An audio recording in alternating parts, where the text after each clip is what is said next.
Era muito engraçado a máquina de escrever. Primeiro que tinha a sonoridade, né?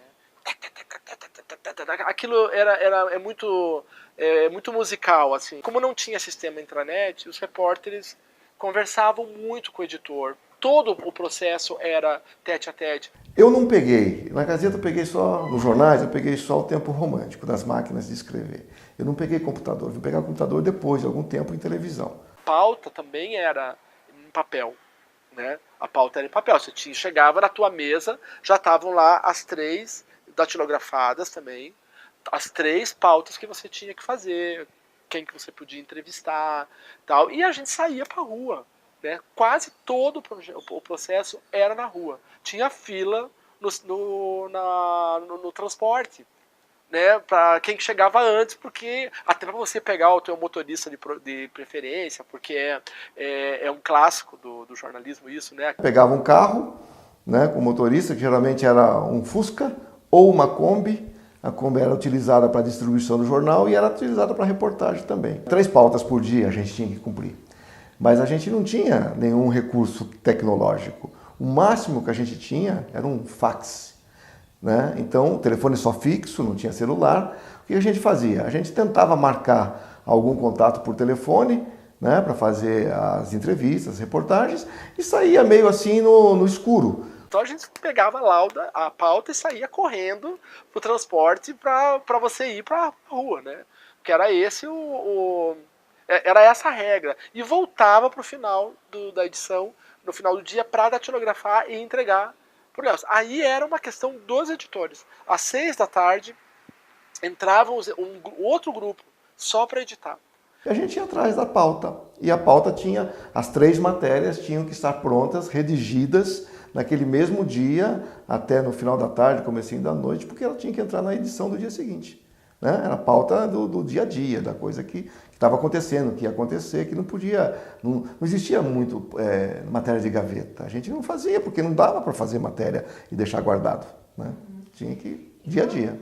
A grande vantagem, por incrível que pareça, gente, parece uma coisa, não é saudosismo, não é vintage, não é nada, mas você tinha que pensar um pouco mais quando você ia escrever, porque você tinha esse esforço físico, entendeu? Então a tendência era você ficar olhando para o papel um pouco ou treinar o lead num papel. Eram umas máquinas verdinhas, muito tradicionais, que tinham em todas as redações tinha a mesma máquina, porque você estava ali antes, se você não estava trabalhando nela, você virava ela para cima, né, o teclado para cima e ficava com a mesa livre ali. As mesinhas eram pequenininhas, de 50 centímetros por 1 metro, com as gavetinhas todas queimadas de cigarro assim na ponta, porque todo mundo fumava na redação. Era um fumacê danado. E ninguém tinha cinzeiro, você botava um cigarro ali. Mas daí ia atender um telefone, ia falar alguma coisa, ia sair dali, ia tomar um cafezinho. As mesas ficavam, todas elas eram marcadas, tudo queimada. Mas ainda bem que nunca pegou fogo em nada, né? Porque o teu editor não era sistema intranet. Ele perguntava, fulano, qual que é o teu lead? Porque eles estavam esperando aquilo para edição, para saber se ia dar chamada na capa, se não ia dar. Então você já pensava. Alguns colegas nossos eram verdadeiros experts. Então era muito cerebral o sistema. Né? Vou tentar. Lógico que se você errava muito, tira tudo da máquina.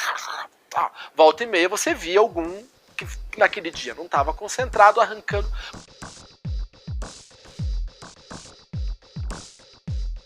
Minha geração teve que aprender a trabalhar com coisas que a gente não tinha se preparado para fazer. Então, eu fiz jornalismo, entrei na faculdade de jornalismo pensando em escrever.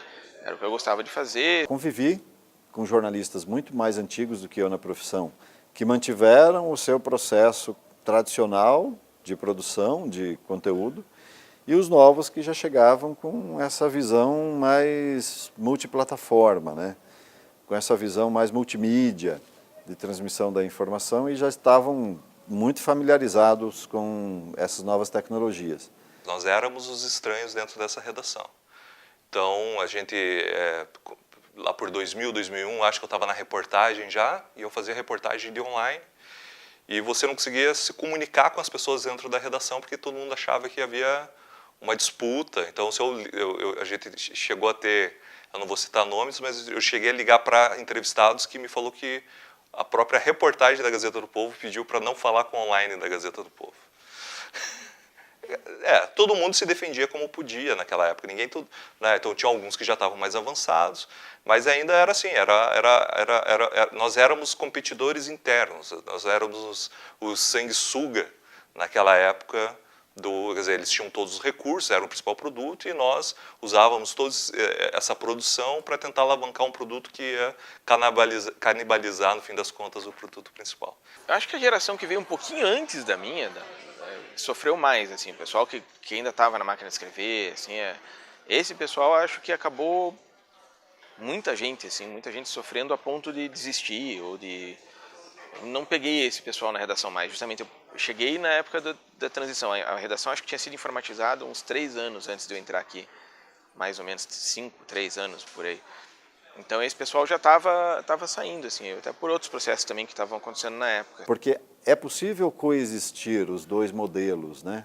O modelo mais tradicional de produção de notícia e o modelo mais novo, mais digital, mais tecnológico.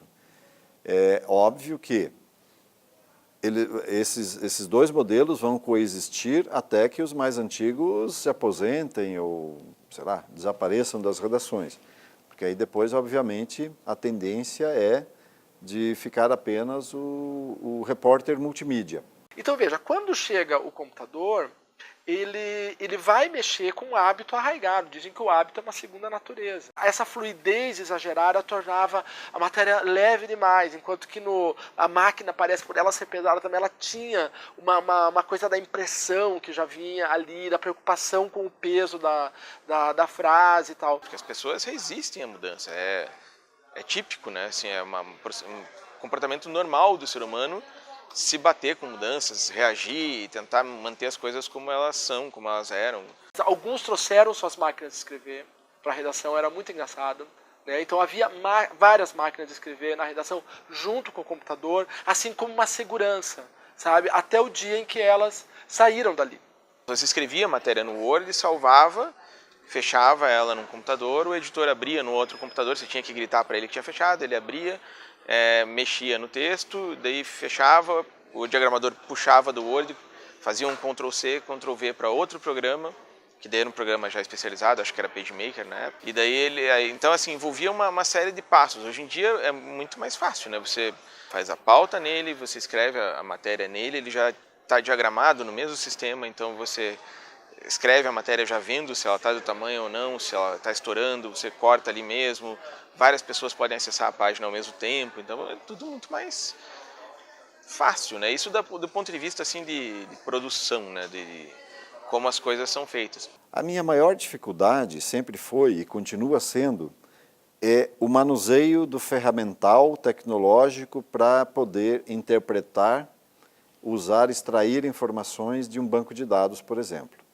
Eu sei as informações que eu preciso de um banco de dados, mas eu não domino a técnica, o software, ou algum aplicativo, alguma coisa que o valha, para extrair a informação de lá. Não é uma coisa que eu me sinta muito confortável, assim. Mas a gente tem que aprender, tem que fazer, né?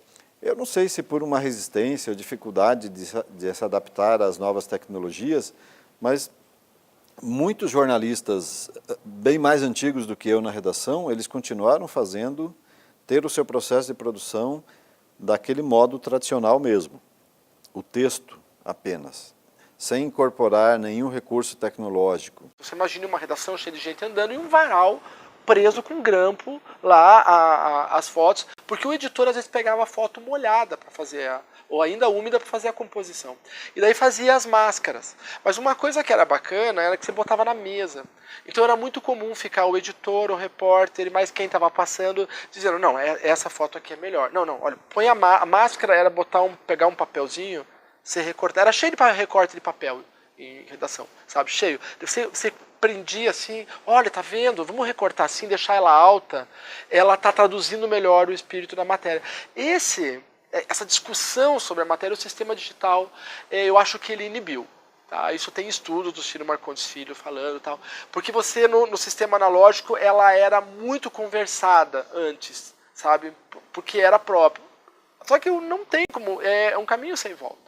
Né? Um caminho sem volta num sistema industrial de produção da informação. E tentar convencer a redação de que a notícia tinha outra velocidade, nós tínhamos que pensar de outra forma, as outras entregas, que o modelo de escrita era diferente, que o jeito que eu fazia título era diferente, que os comportamentos eram diferentes. Mas, por outro lado, se perdeu um pouco daquele glamour que havia, da conversa entre as pessoas, quando não havia telefone com ramais, então a pessoa tinha que falar com a outra que estava numa mesa, a 3 mesas de distância, e isso quebrava um pouco o marasmo da redação.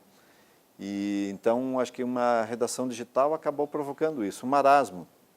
As pessoas ficam muito ensimesmadas no seu local, na sua estação de trabalho, e interagem pouco, né, com as outras. Cada um na sua baia de trabalho, no seu espaço específico, com o computador à frente, os diálogos, a interação entre os jornalistas foi sendo reduzida, né? E com o tempo, com o avanço da tecnologia, com a criação da intranet, então as pessoas começaram a conversar entre si por o sistema interno de diálogo. Esse sistema se impôs como um caminho sem volta, né? Trouxe novos desafios para o jornalismo, ele reduziu as conversas, né? Reduziu essa interação com o editor, com o colega do lado.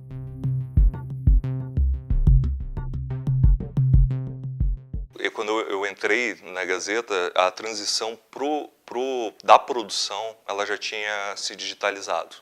Então isso foi uns 5, 6 anos antes que aconteceu da produção, largar a máquina de escrever e ir para computador, as agências que vinham por fax, vinham por telex, já vinham todas por computador. Eu já entrei na internet, eu sou uma das primeiras gerações de internet da Gazeta do Povo e provavelmente do Paraná também, porque a Gazeta do Povo foi o segundo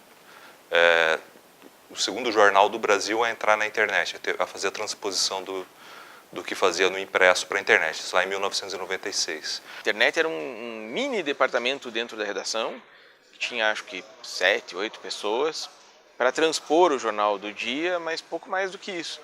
E o jornal mesmo, quando a gente falava o jornal, nós estávamos nos referindo sempre ao jornal impresso, que tinha 90% da redação trabalhando para isso, né? A equipe completa. Nós temos uma salinha logo aqui na entrada da Gazeta do Povo, que a gente chamava de ônibus, que cabiam 5 pessoas, e se você esticasse a tua cadeira para trás, empurrava o outro para trás, porque ficava um negócio para o outro. Era isso a equipe da internet. Eram 5, 6 pessoas. E aí, conforme nós fomos sentindo a necessidade, e conforme o tempo foi passando, e você vendo o que todo mundo estava fazendo, essa equipe foi crescendo. Hoje, eu acho que só a nossa equipe de pesquisa e desenvolvimento tem umas 40 pessoas, eu imagino. Isso aconteceu em 15 anos, né? Então, antes, a redação de online e a diretoria de internet e a equipe de desenvolvimento era uma salinha, todos juntos. Né? Hoje, são vários andares, né, no prédio. Inclusive, a própria equipe de tecnologia são várias em várias outras maneiras. Mas a internet também facilitou muito, a internet e o acesso à informação facilitou muito para a gente conseguir fazer as matérias ficarem melhores, fazê-las mais rápido, inclusive, né, com Google, dicionários online, acesso a bancos de dados de prefeitura, enfim, de governos e tudo mais, assim. Você também tem um outro tipo de rotina que ficou diferente, que é o da apuração da matéria mesmo, que talvez o impacto dessa parte é mais importante, eu acho, do que da parte de organização de produção. Assim. A gente hoje tem poder de fazer uma greve durar 3 horas, porque antes o jogo da sociedade, ela entendia a velocidade que os veículos de comunicação suportavam. Então, você tinha um jornal nacional por dia e você tinha um jornal impresso no dia seguinte. Então, se você parasse os ônibus aqui, você só ia ter a repercussão no dia seguinte. E as negociações começavam no dia seguinte para a greve parar no outro dia. Eram 3 dias. Hoje, uma greve que começa às 7 da manhã e ela não consegue se sustentar com argumentos, ou que a gente consegue descobrir tudo que há por trás e mostra para o leitor e a sociedade se manifesta naquele instante contra aquilo, ela acaba em 3 horas. Então, Isso só é possível com a velocidade da informação. Porque, embora a gente viva agora, a gente tenha essa virada para o online, você tem o tempo todo está produzindo para ele. Então, você tem que pensar muito o que vai ser feito no dia seguinte. Se acontecer do mundo cair, você tem que estar preparado para cobrir isso. E se acontecer de nada acontecer, de ser mais um dia normal na vida das pessoas, você também tem que ter preparado para, enfim, trazer notícias e outras discussões e tal. Ter material para alimentar esse jornal que ele vai se fazendo e refazendo ao longo do dia, e pelo menos umas 3, 4 vezes. O problema da internet ainda, eu acho que é uma coisa muito fria. E a internet aceita qualquer coisa, né? Tem muitos sites interessantes, bons, o próprio da Gazeta do Povo, o Paraná Portal, o Massa News, o jornal Paraná Online, tem o Bonde de Londrina, tem uns sites que são sites jornalísticos responsáveis. Mas tem muita coisa ruim na internet que qualquer um hoje pode escrever na internet. Boa parte das grandes matérias que a Gazeta fez, que outros jornais fizeram nos últimos anos, seriam inviáveis antigamente, porque você não tinha o tipo de facilidade que a gente tem hoje. Eu sou um otimista. Em geral, acho que facilitou muito e principalmente ajuda a dar mais transparência. A gente que lida jornalismo, basicamente, jornalismo político, que é o que eu trabalho, é você facilitar a democracia. Transparência é a base disso e a internet facilita tremendamente. Outra coisa que muda com o online é que a gente sabe exatamente quantas pessoas estão lendo a gente. E isso, quando você tinha um jornal impresso, você não tinha. Você mandava o jornal, você tinha o número de assinantes, quando você vendeu bem na banca, se não vendeu e tal. Mas você não tinha noção, assim, que se meu leitor está interessado nesse assunto, não está? Você tinha a reação, lógico, das cartas, mas com o online você tem essa métrica. E isso também pesa e muda muito, assim, pesa em tudo. Pesa de cobrança, pesa você saber que aquele assunto que você achava maravilhoso, aquela matéria que você achou que estava abafando, ninguém leu. Para o jornalista, nunca foi tão bom ser jornalista. Assim. Como editor, como jornalista, como produtor de vídeo, imagine, a gente teve vídeos que atingiram 10 milhões de pessoas. Quer dizer, quem consegue fazer isso? Mas também você tem muita cobrança em cima de você de todos os lados, assim. Então você tem a cobrança porque você precisa ser lido, você tem a cobrança porque você tem os meios, então você consegue fazer aquela matéria facilmente. Você tem a cobrança da agilidade, você tem que ser rápido. E aí, às vezes, não dá tempo de você depurar, pensar, ponderar aqueles dados, aquela fala do teu entrevistado. Você precisa dar uma resposta rápida. Por exemplo, sei lá, 10 anos atrás, se você precisasse de uma informação da Secretaria de Fazenda do Governo do Estado, para você conseguir, era um sufoco. Você tinha que ir lá, tinha que bater na porta, pegar papel físico, pegar um processo desse tamanho, sei lá. Hoje em dia, muita coisa está digitalizada e disponível na internet. Então, é lógico que isso torna mais fácil o acesso às coisas. Pode ser que alguém tenha ficado mais preguiçoso por causa disso? Pode. Pode ser que alguém tenha emburrecido por causa disso? Não acredito. Assim. Mas, o que você tem que fazer é um bom uso da informática, um bom uso da internet e não se deixar levar pelas facilidades e passar a fazer as coisas nas coxas. O exercício do jornalista hoje é muito mais difícil do que há 10 anos atrás, quando eu comecei, por exemplo. Embora a gente tenha muito mais fontes de dados e formas de acessar informações, mas, por outro lado, você tem uma cobrança muito maior. As críticas estão o tempo todo, então você acaba de publicar uma matéria, vem uma enxurrada, às vezes, de críticas à tua matéria. A gente tem muito mais dados para serem pesquisados disso hoje. O censo do IBGE, que era a cada 10 anos. Então você não tinha uma quantidade de dados incrível. Hoje um repórter que vai fazer uma matéria de saúde, ele é capaz de passar no mínimo 3 horas no DataSUS. Isso se ele for um repórter power, entendeu? Cruzando dados. Os avanços e as possibilidades que a internet nos dá, né, de alcançar muita gente, de poder fazer esse jornalismo, que às vezes não precisa você estar dentro de uma empresa para você poder fazer um jornalismo, fazer uma reportagem, enfim, fazer ela chegar a muita gente, isso é muito importante.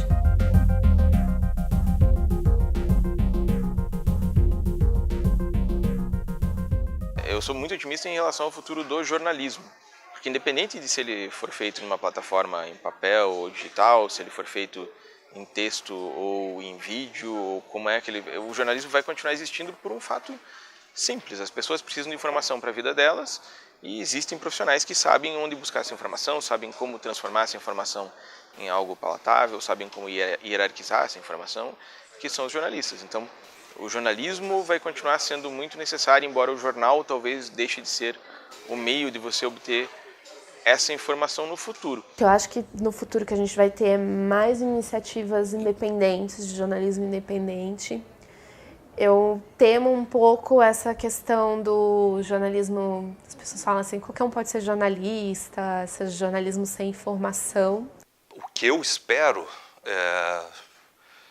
eu acho que a gente está no meio de uma escalada que a gente já descobriu pelo menos para onde nós pretendemos chegar, que antes nós estávamos sem ter um caminho para ir. E a gente escolheu um caminho e eu imagino que a gente está nessa transição de agora que as tecnologias estão postas à mesa, né? Então há 8 anos você não sabia o que era tela de toque. Há 6 anos você não sabia o que eram redes sociais. Agora, aparentemente, eu sei que isso é dar um tiro no escuro, mas aparentemente você já tem todas as peças do jogo. E você precisa agora saber como jogar para poder vencer esse jogo. Eu acho que a gente vai ter avanços, mas vai ser uma luta complicada. E aí, assim, também as grandes empresas, né, os grandes jornais, também tem um grande desafio aí pela frente, lutar contra esse jornalismo. Não jornalismo, né? Essas pessoas que dizem que estão fazendo jornalismo, mas que não estão, que às vezes propagam mentiras, às vezes propagam só o lado que a verdade é enviesada, da forma que só interessa a elas. Enfim, mas eu acredito que teremos um bom futuro, né? Espero. E imprensa só se faz com jornalista. E eu acredito que, inclusive, esse momento de transição que está havendo agora, da mudança das redações offline para as redações online, há uma perspectiva grande de futuro. A internet é o caminho, né? É o caminho, mas tem que estar em todas as plataformas, todas as mídias, né? Portais, tal, os portais estão se aprimorando, vão melhorar. Mas ainda o único problema é que não tem um filtro. Aceita-se muita coisa, tem muita coisa ruim na internet ainda, muita coisa ruim. Pessoalmente, eu acredito no jornalista mais autônomo, onde cada um é sua própria redação. Onde você vai construir credibilidade. Antigamente, você precisava de um jornal, você colocava um colunista, não era o colunista que dava credibilidade, era o jornal que dava credibilidade para o colunista. E depois de muito tempo, esse colunista começava a ter credibilidade. E aí ele poderia passar por outro, mas era uma... hoje eu acho que é uma inversão nesses valores. O jornal ele tem que ter a sua própria personalidade e trazer outras pessoas com suas personalidades e tornar isso claro e sem ter medo das personalidades das pessoas. E você pode estar comigo ou no dia seguinte você está com outro. Então o jornalista, pelo menos assim, quando a gente vai à procura de pessoas, a gente quer isso. Um jornalista que já se comunique.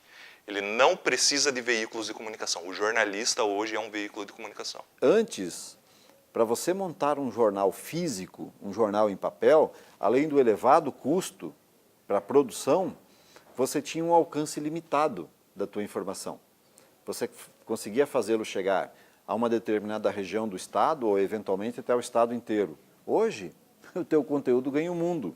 Basta você ter uma perspicácia, um conhecimento para fazer com que as pessoas em outros lugares do país ou do planeta se interessem pelo teu conteúdo. Então, a perspectiva para o jornalismo é a melhor possível. Acho que não existe momento melhor do que esse para produzir. Agora, eu acho que todas essas tecnologias só fazem o jornalismo ser mais profundo. Ele pode ser mais profundo, pode ser mais vibrante, pode ser mais inteligente, desde que a gente use todas essas ferramentas de uma boa maneira. E eu fico muito otimista de ver que as pessoas que saem da faculdade hoje, chegam aqui na redação, estão muito mais preparadas para esse mundo, para essas possibilidades do que a minha geração estava.